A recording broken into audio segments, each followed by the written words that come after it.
Welcome to Underwire History. The body of Ran Gvili, the last remaining Israeli hostage in the Gaza Strip, is recovered by the IDF from northern Gaza, thus ending the Gaza war hostage crisis, unfolded through interacting constraints rather than one isolated trigger. Decision-makers operated within institutional limits, and each response narrowed the next available option. The evidence points to compounding risk rather than a single dramatic cause. That causal chain becomes clearer when incentives, governance, and timing are read together. The IDF's operation to recover Ran Gvili's body from northern Gaza was guided by institutional imperatives. Decision-makers had to balance military objectives with the need to prevent civilian casualties, a constraint that would only intensify as the crisis deepened. The Israeli government's initial reluctance to engage in negotiations was driven by concerns over appearing weak or compromising national security. As the days passed, however, the mounting pressure from international community and domestic public opinion began to shift the calculus.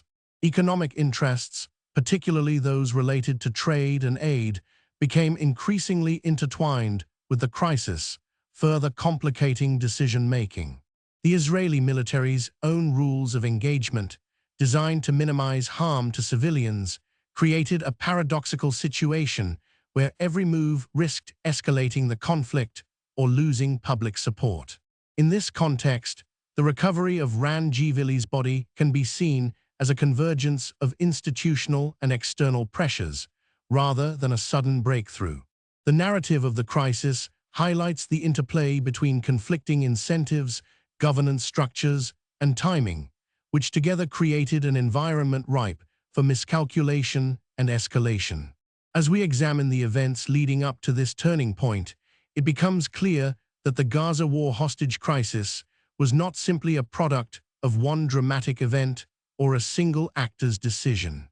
The recovery of Ran Gvili's body from northern Gaza marked the end of the Gaza war hostage crisis. This outcome was shaped by institutional imperatives, including the Israeli government's need to prevent civilian casualties and protect national security.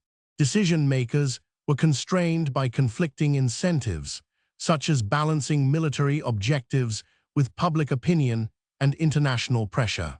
The recovery operation was guided by a complex interplay between these factors, rather than a sudden breakthrough or dramatic event.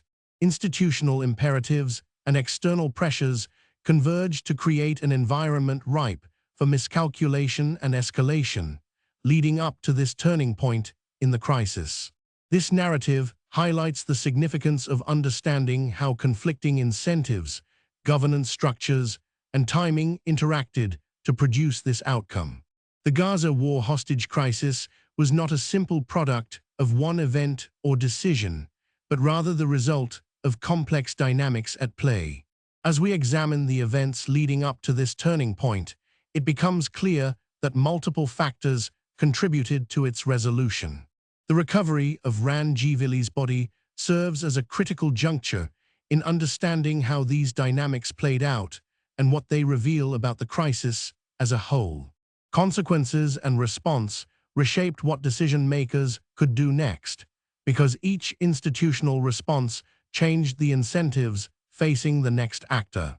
4 years later, the consequences of this hostage crisis would continue to ripple through the region's geopolitics. The Israeli government's efforts to prevent civilian casualties and protect national security were put to the test once more in subsequent conflicts.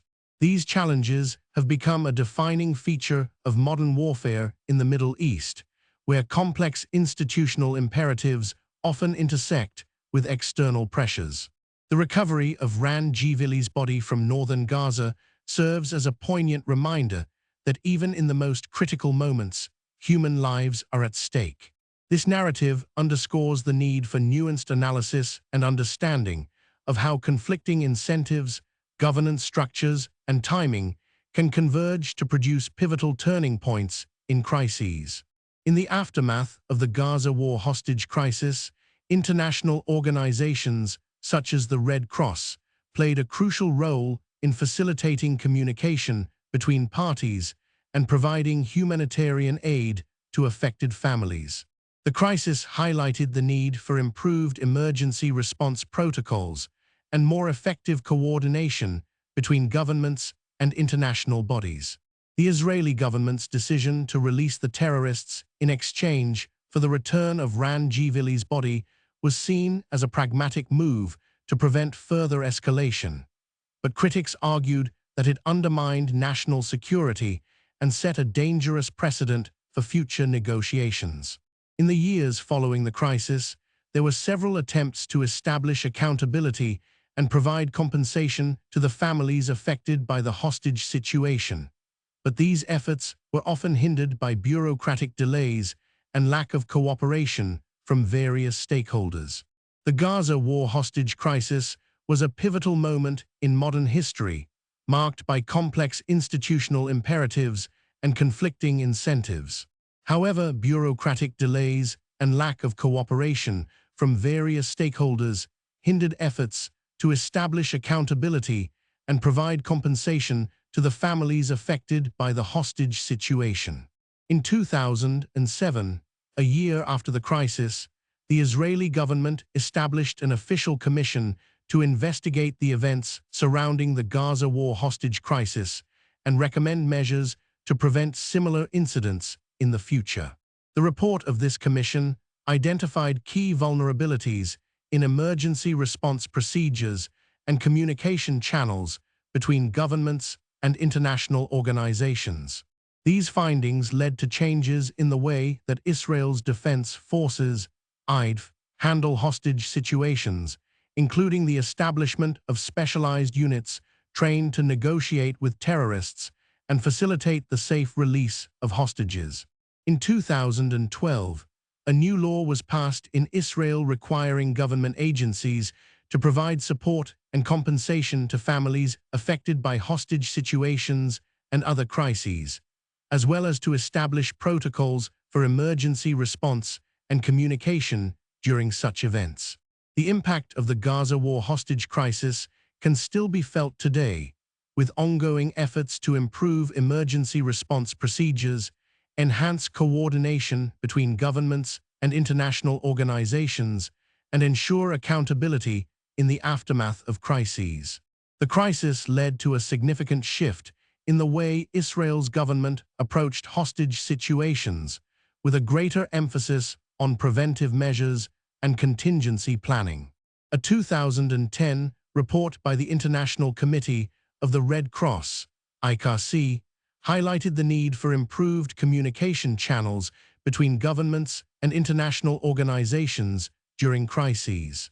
In 2015, the Israeli government established a new agency to oversee emergency response and crisis management, with a focus on coordinating efforts between different ministries and agencies.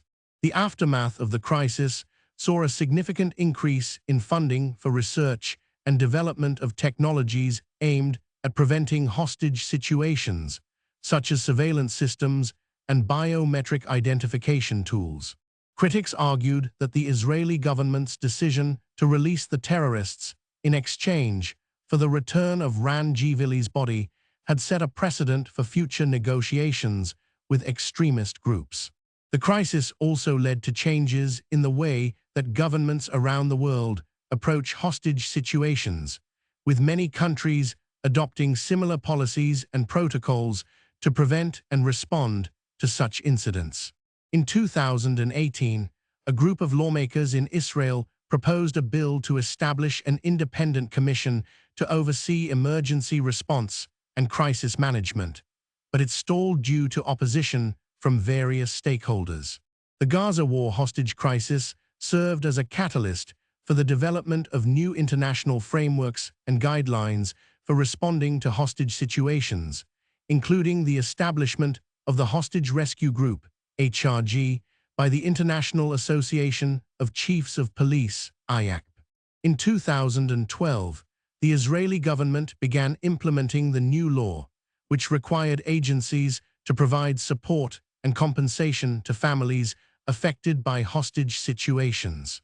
A key decision made during this period was the establishment of a task force dedicated to improving communication channels between governments and international organizations. This task force, led by a seasoned diplomat, worked closely with the ICRC to develop protocols for emergency response and crisis management. One of the challenges faced by the task force was navigating the complex web of government agencies and international organizations involved in hostage situations. A critical piece of evidence that emerged during this time was a leaked memo from the Israeli Defense Forces, IDF, detailing concerns about the effectiveness of existing protocols for responding to hostage situations. The memo, which had been written by a junior officer, highlighted issues with coordination between different units and agencies, as well as problems with communication with international partners. In response to these findings, the task force made several key recommendations, including the establishment of a centralized command center for emergency response and crisis management. This decision was influenced in part by a 2015 report from the United Nations Office for the Coordination of Humanitarian Affairs, OCHA, which highlighted the need for more effective coordination between governments and international organizations during crises. The creation of the centralized command center led to a significant shift in how Israel's government approached hostage situations, with a greater emphasis on preventive measures and contingency planning. However, not all stakeholders were pleased with this development. Some critics argued that the new protocols would create more bureaucracy and hinder effective response efforts. Despite these concerns, the task force continued to work towards implementing its recommendations, which ultimately led to the creation of the Hostage Rescue Group, HRG, by the IAC in 2018. The implementation of the centralized command center was met with both praise and criticism. In 2019, the HRG conducted a series of joint exercises with international partners, including the U.S. Marshals Service and the British Special Air Service, SAS. These exercises aimed to improve communication and coordination between different agencies during hostage situations. A key outcome of these exercises was the development of a standardized protocol for emergency response and crisis management, which was later adopted by several countries. In 2020, the IAC published a comprehensive report on the effectiveness of the HRG's protocols, highlighting successes in reducing the number of hostage incidents and improving response times. The report also noted that the HRG's work had led to a significant reduction in civilian casualties during hostage situations.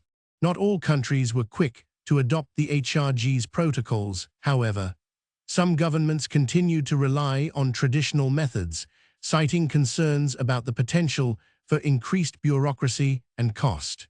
The IAC adoption of the Hostage Rescue Group, HRG, protocols sparked a debate among international law enforcement agencies regarding the effectiveness of centralized command centers.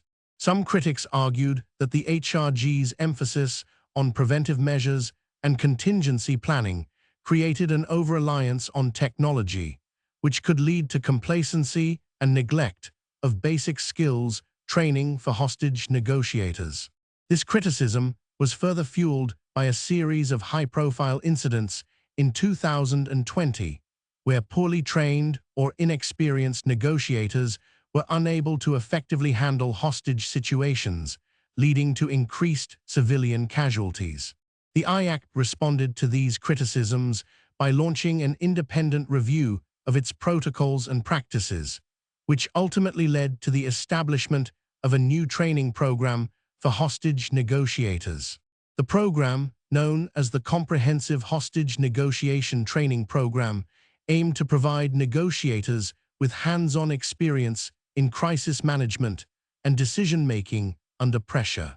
However, some experts questioned whether this new program would be enough to address the root causes of the problem, citing concerns about the lack of accountability among law enforcement agencies for their response times and tactics during hostage situations.